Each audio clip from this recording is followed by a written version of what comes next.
Voilà, donc à partir des 2 livres de La princesse qui pue qui pète, on a imaginé un jeu de plateau que vous trouverez à l'intérieur de la boîte. Donc la boîte vous sert à la fois de contenant pour tous les éléments de votre coffret, mais aussi de plateau de jeu. Donc pas de gaspillage. Vous trouverez aussi pour jouer cette petite enveloppe sur laquelle il y a un CD, d'accord? Un CD, et les pistes de ce CD sont des bruits d'animaux. Donc vous avez la vache, le rossignol, la poule, le pigeon, l'oie, le mouton, etc., etc. Voilà, donc si vous n'avez pas de CD, vous pourrez retrouver aussi sur notre site une page sur laquelle vous trouverez les mêmes bruits d'animaux, d'accord, que vous pourrez diffuser à partir de votre téléphone ou de votre ordinateur, parce qu'on n'a plus forcément de lecteur CD.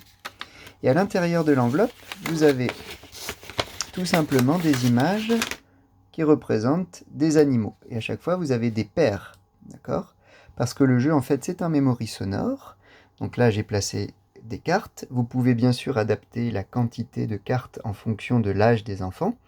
Donc vous pouvez en mettre beaucoup, hein, si jamais votre enfant a une bonne mémoire. Et l'idée, donc, c'est de diffuser, grâce au CD ou au site internet, les bruits des animaux.